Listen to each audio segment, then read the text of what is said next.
Hello students, journal entries को आगे बढ़ाते हैं। आज इस क्वेश्चन को देखेंगे, ध्यान दीजिएगा।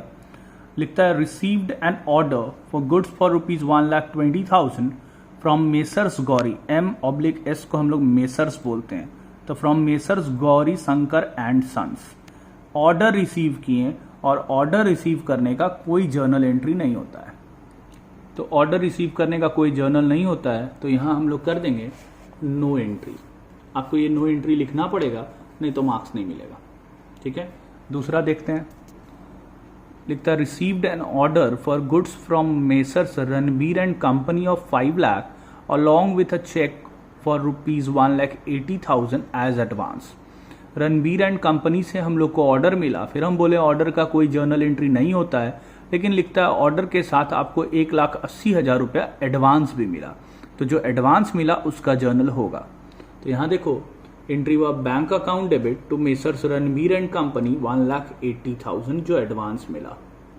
नेक्स्ट देखिए, लिखता placed order for goods with messrs Kohli and sons of 2,50,000 paid them ₹1,00,000 by cheque in advance. यानी हम लोग ऑर्डर प्लेस किए, फिर वही बात, जैसे ऑर्डर मिलने का एंट्री नहीं होता है वैसे ऑर्डर प्लेस करने का भी एंट्री नहीं होता है, लेकिन हम लोग साथ में ₹1,00,000 एडवांस दिए चेक से, उसका एंट्री करेंगे। तो एंट्री होगा Kohli and sons account debit to bank account 1,00,000। Next है Kohli and sons supplied goods worth ₹2,50,000। यानी कोहली एंड सन्स से गुड्स मिला हम लोग को 2,50,000 का। इसका मतलब हम लोग गुड्स खरीदे, उसको ऑर्डर दिए थे, वो गुड्स भेज दिया मतलब खरीद लिए। तो हम लोग गुड्स खरीदे, खरीदने का एंट्री सिंपल है, purchase account debit to Kohli and sons account 2,50,000। Next लिखता paid a cheque for 60% of the balance amount due to Kohli and sons on account.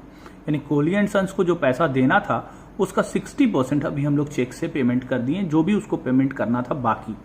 Balance amount मतलब जितना पैसा उसको भी देना बाकी था उसका 60%। तो यहां देखो, कोहली एंड सन्स से खरीदे 2,50,000 का, 1,00,000 तो उसको एडवांस दे दिए थे। तो 2,50,000 में 1,00,000 उसको एडवांस दे दिए थे, तो देना था 1,50,000। 1,50,000 रुपीज बचा था और उस 1,50,000 का हम लोग 60% अभी दिए। तो 1,50,000 का 60% यानी 90,000 रुपीज अभी हम लोग पे करेंगे। तो लिखेंगे Kohli and sons to bank 90,000। Next देखो, goods for ₹20,000 and furniture of the book value of ₹10,000 destroyed by fire. Goods और फर्नीचर जल गया, नुकसान हो गया, तो इसको लिखते हैं लॉस बाई फायर। तो अगर loss by fire account debit और गुड्स जला उसके लिए परचेज लिखते हैं, तो क्या गया, परचेज लिखेंगे क्योंकि गुड्स गया तो टू परचेज अकाउंट, और फर्नीचर गया तो टू फर्नीचर अकाउंट। तो लॉस बाई फायर हो गया 30,000, गुड्स गया 20,000, फर्नीचर गया 10,000। नेक्स्ट लिखता goods costing 50,000 were damage in transit, a claim was made by on railway authorities for the same. यानी कि गुड्स जो है 50,000 का हमारा ट्रांजिट यानी रास्ते में खराब हो गया, डैमेज हो गया, जिसके कारण हम इंश्योरेंस कंपनी या बोलो रेलवे कंपनी से क्लेम किए 50,000 का।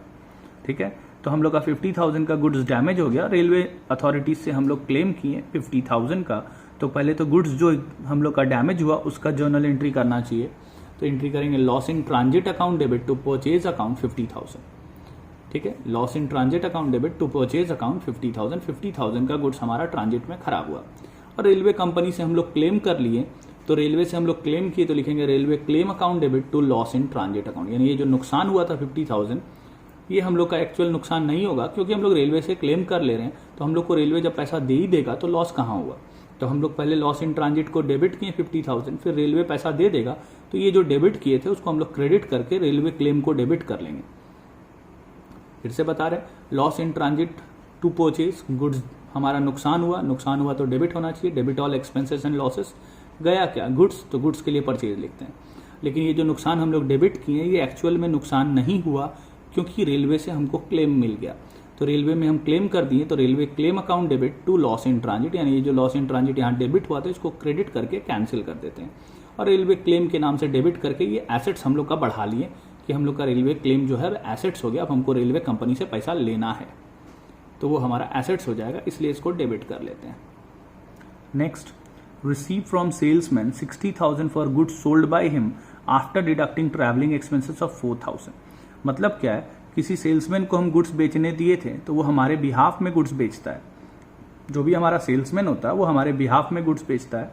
तो सेल्समैन को गुड्स बेचने दिए, वो गुड्स बेचा, अपना ट्रैवलिंग एक्सपेंस का 4000 काट के हमको 60,000 रुपीज़ वो दिया, यानी एक्चुअल में वो गुड्स बेचा होगा 64,000 का। हमको पैसा मिला 60,000 और 4,000 वो ट्रैवलिंग एक्सपेंस काटा, तो वो हमारे बिहाफ में गुड्स बेच रहा था, तो वो खर्चा भी हमारे बिहाफ में किया होगा। तो ये जो ट्रैवलिंग एक्सपेंस का पैसा वो खर्च किया वो हमारा खर्च है। तो इसके लिए एंट्री करेंगे हम लोग। हमारे पास पैसा आया 60,000, तो cash account debit 60,000। Travelling expense का जो 4,000 लगा वो हमारा खर्च है, तो ट्रैवलिंग एक्सपेंस भी डेबिट होगा, ये हमारा नुकसान है। तो ट्रैवलिंग एक्सपेंस अकाउंट डेबिट और to sales account total goods बिका होगा 64,000 का, तभी 4,000 काट के वो हमको 60,000 दे दिया। फिर sold goods to Vishesh costing 40,000 at a profit of 25% and allowed him 10% trade discount and paid for cartage 1,000 to be charged from him। लिखता विशेष को गुड्स बेचे 40,000 का 25% प्रॉफिट पे और 10% ट्रेड डिस्काउंट। हम लोग पढ़े हैं कि कभी भी गुड्स बेचते समय ना प्रॉफिट शो करते हैं ना ट्रेड डिस्काउंट। तो गुड्स बेचे हैं 40,000 का, जिसमें प्रॉफिट है 25%, तो 25% प्रॉफिट पहले जोड़ लिए यानी 10,000, तो हो गया 50,000। और फिर इसमें 10% ट्रेड डिस्काउंट था, 10% ट्रेड डिस्काउंट माइनस किए 5,000, तो यानी गुड्स बेचे हम लोग 45,000। तो यहाँ लिखेंगे 45,000 विशेष को गुड्स बेचे, सेल्स हुआ 45,000, और इसके बिहाफ में 1,000 रुपया हम भाड़ा भी दिए, तो इसके बिहाफ में भाड़ा दिए जो कि इससे हमको मिल जाएगा। तो हमको मिल जाएगा, तो हम विशेष को गुड्स बेचे हैं 45,000, लेकिन इससे भाड़ा का भी लेना 1,000, यानी हम लोग को इससे लेना है टोटल 46,000। तो एंट्री होगा विशेष account debit to sales account, और जो भाड़ा का पैसा गया वो हमारे पास से कैश गया, तो उसके लिए लिखेंगे टू कैश अकाउंट। पिछले वीडियो में हम बताए थे, इसका मतलब क्या है कि हम लोग विशेष को गुड्स बेचे, उसका सिंपल एंट्री होगा विशेष टू सेल्स, और विशेष के बिहाफ में भाड़ा दिए तो उसका एंट्री होगा विशेष टू कैश, क्योंकि वो भाड़ा हमको विशेष से मिल जाएगा, इसलिए हम लोग विशेष को डेबिट करते हैं। किसी के भी बिहाफ में अगर हम लोग कोई खर्च करते हैं या किसी के बिहाफ में हम लोग किसी को पैसा देते हैं तो उसका नाम लिखते हैं। तो यहाँ कैरेज का पैसा दिए ऑन बिहाफ ऑफ विशेष, तो एंट्री होगा विशेष account debit to cash account. तो गुड्स बेचने का होगा विशेष account debit to sales account, और भाड़ा देने का एंट्री होगा विशेष account debit to cash account. ठीक है, और यही भाड़ा अगर हमको विशेष से नहीं मिलता, उससे चार्ज नहीं कर पाते, तो वो हम लोग का कैरेज आउटवर्ड हो जाता, तो उसके लिए एक अलग एंट्री करते हैं हम लोग, carriage outward account debit to cash account. लिखता received a cheque of ₹40,000 from railway authorities in full settlement of claim for damages in transit, यानी जो ऊपर हम लोग क्लेम किए थे रेलवे अथॉरिटीज से 50,000 का, उसमें रेलवे अथॉरिटीज हमको 40,000 सिर्फ दिया, 10,000 कम दिया, यानी 10,000 का हम लोग को नुकसान हो गया। तो देखो यहाँ रेलवे क्लेम के नाम से हम मांगे थे 50,000, लेकिन हम लोग को रेलवे क्लेम लेना था 50,000, लेकिन मिला सिर्फ 40,000। तो जो मिला उसको लिखेंगे बैंक अकाउंट डेबिट, क्योंकि चेक से मिला तो बैंक को डेबिट करेंगे। मिलना चाहिए था 50,000, मिला 40,000, 10,000 का नुकसान हो गया, और इस तरह का जो भी नुकसान होता है उसको हम लोग प्रॉफिट एंड लॉस अकाउंट में ट्रांसफर कर देते हैं। तो लिखेंगे bank account debit profit and loss account debit to railway claim account. Railway claim लेना था 50,000, मिला 40,000, 10,000 का लॉस हो गया। ठीक है, आज इतना ही रहने देते हैं, बाकी हम लोग नेक्स्ट वीडियो में पढ़ेंगे।